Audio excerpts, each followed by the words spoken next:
రావణ్పై ఉప సెక్షన్లు అనేవి యాడ్ చేశారు అని ప్రస్తుతం వస్తున్నటువంటి సమాచారం. ఉప ఈ చట్టం ఎక్కువగా ఏంటి అంటే దేశద్రోహం చట్టం కింద పరిగణిస్తారు. ఈ సెక్షన్ల కింద కేసు పెట్టడం, లేదంటే ఉగ్రవాదుల కింద.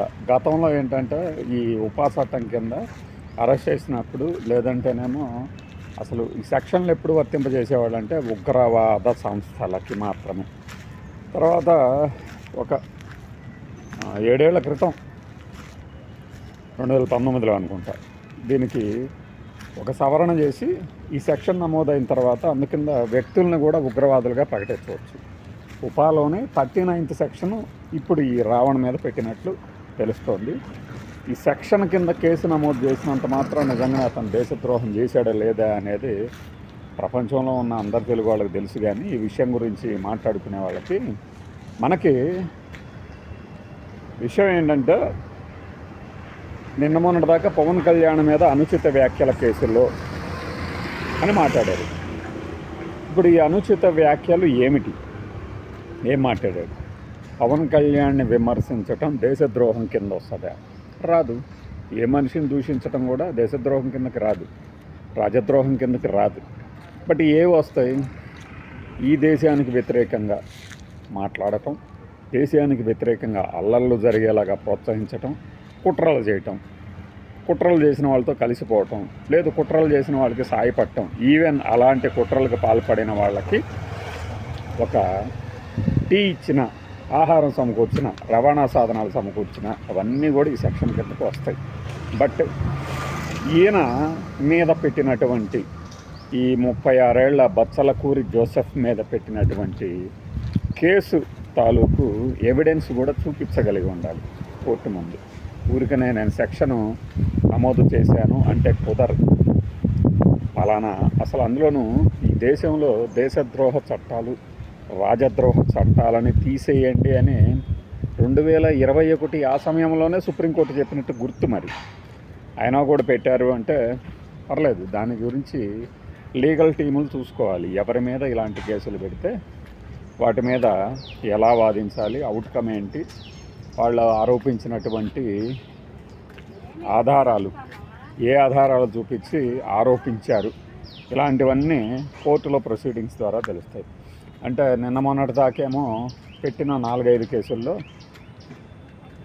ఈ అనుచిత వ్యాఖ్యల కేసులు లేదంటే సోషల్ మీడియా కేసులు మాత్రమే ఉండి ఇప్పుడు ఇది ఉపా కూడా జోడించడం ఏంటంటే సంక్లిష్టత.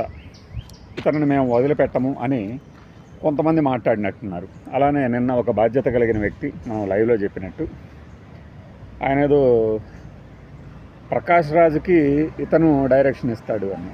ప్రకాష్ రాజ్ గారి వయసు ఎంత, ఈయన వయసు ఎంత? బహుశా ప్రకాష్ రాజ్ గారు కూడా ఒక వీడియో రిలీజ్ చేశారు. మళ్ళీ మనం వేరే వాళ్ళ వీడియోలు తీసుకొచ్చి ఇందులో అతికిచ్చి పెట్టాల్సిన అవసరం ఏముంది? కానీ ఆయన నవ్వుతున్నాడు. ఏమని, మీకు నవ్వు అనిపించట్లేదా? ఎక్కడెక్కడియో అన్ని క్లిప్ చేసి అదంతా ఒకదానిలాగా పెట్టాను. ఇంకొక ప్రబుద్ధుడు ఉన్నాడు తిరుపతిలో. అతను అంటాడు అసలు కోవర్టు ప్రకాష్ రాజు వైఎస్ఆర్సీపీకి అని. వైఎస్ఆర్సీపీకి ప్రకాష్ రాజు కోవర్ట్ ఏంటి? అసలు కోవర్ట్ అంటే అర్థం తెలుసా? కోవర్ట్ అనే పదప్రయోగం ఎప్పుడు వాడతారు? ఇవన్నీ ఏమన్నా అర్థం ఉందా? ఏమీ తెలియకుండా అసలు ఎందుకులేండి, ఫలానాది మొత్తం అందరికీ తెలిసి మాత్రం ఏం చేయగలుగుతున్నాం మనం? ఏ వరిగడ్డలో కలిపీకుతున్నాం. కానీ తెలియనంత మాత్రాన మాట్లాడకూడదని కాదు. ఆయన కోవర్టు, ఈయన కోవర్టు అంటే ఎందులో కోవర్టు? అతను ఫలానా పార్టీలో ఉంటే ఆ పార్టీలకి ఇతను వైఎస్ఆర్సీపీ కోవర్టు అని చెప్పవచ్చు. అతనే పార్టీలో లేడే, విడిగా ఉన్నాడే, పైగా బీఆర్ఎస్కి సపోర్ట్గానే మాట్లాడతాడే ఎక్కువ శాతం. మరి అట్లాంటప్పుడు బీఆర్ఎస్ తరఫున అసలు ఇంతవరకు ఆంధ్రప్రదేశ్లో ఈ మధ్య రాజకీయంగా ఆయన మాట్లాడింది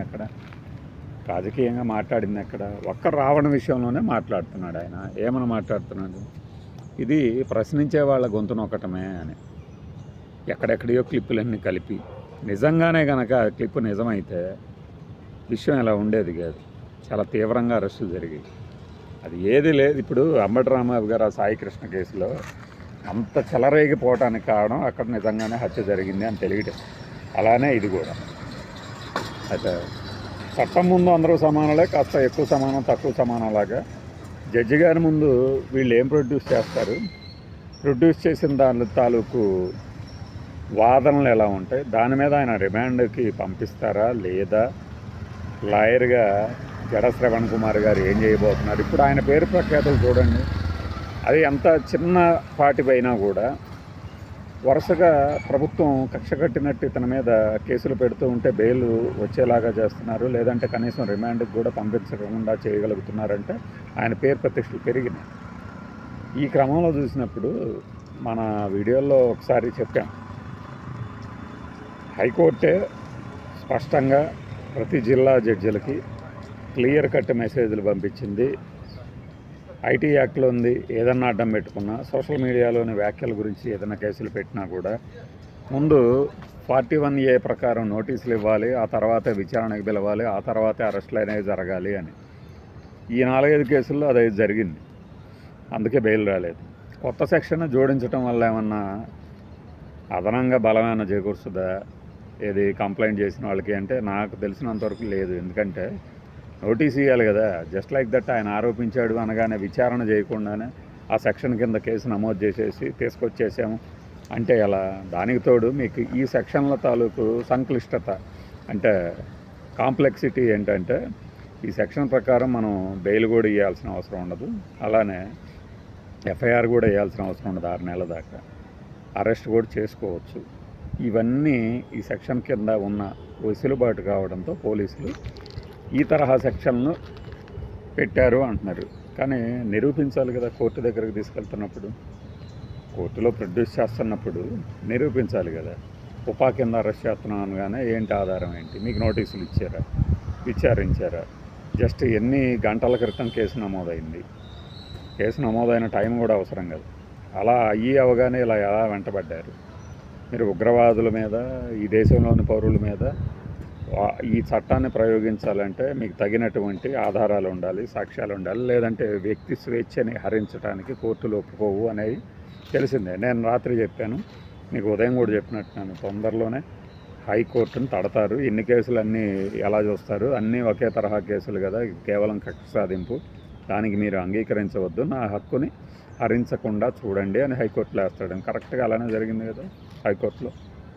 సో హైకోర్టులో కూడా వీటి మీద విచారణ జరుగుతుంటాయి. అంటే లీగల్ ప్రాసెస్ ప్రతి వాళ్ళకి అర్థమయ్యే రీతిలో ఇప్పుడు వచ్చినాయి పరిణామాలు. లేకపోతే ఇదివరకు అసలు అరెస్ట్ చేస్తే బెయిల్ వస్తుందో రాదో కూడా తెలియదు, అరెస్ట్ చేసి కోర్టులో ప్రొడ్యూస్ చేయకుండానే రోజుల తరబడి జైల్లో ఉంచేసి వాళ్ళకి కావాల్సిన విధంగా స్టేట్మెంట్లు ఇప్పించేసుకొని సెటిల్మెంట్ చేసి బయటికి పంపించిన రోజులు కూడా చాలా ఉన్నాయి పోలీస్ స్టేషన్ల చరిత్రలో. ఇది ఎక్కువ మందికి తెలుసు. కానీ ఈ రోజున అరెస్ట్ చేసే ముందు నోటీసులు ఇవ్వాలి, నోటీసులు ఇచ్చిన ఎకాఎకిన అరెస్ట్ చేసిన 24 గంటలు కోర్టులో ప్రొడ్యూస్ చేయాలి. రాత్రి తర్వాత లేడీస్ని కనుక అరెస్ట్ చేస్తే లేడీస్ కానిస్టేబుల్స్ ఉండాలి. ఇవన్నీ ఇంత లీగల్ అవేర్నెస్ పెరిగిన తర్వాత ఏ సెక్షన్ పడితే ఆ సెక్షన్ పెట్టేస్తే అవుతుందా అంటే చెప్పలేం. మనకి గ్రావిటీ ఉండాలి, కేసులో బలం ఉండాలి, ఫిర్యాదులో ఆధారంలో అంతకుమించిన బలం ఉండాలి, సాక్ష్యాల్లో ఉండాలి. వీటన్నిటి తర్వాత ఏం జరుగుతుందో చూడాలి. అంటే చిత్తశుద్ధి ఉండాలి ముందు అన్నిటికన్నా.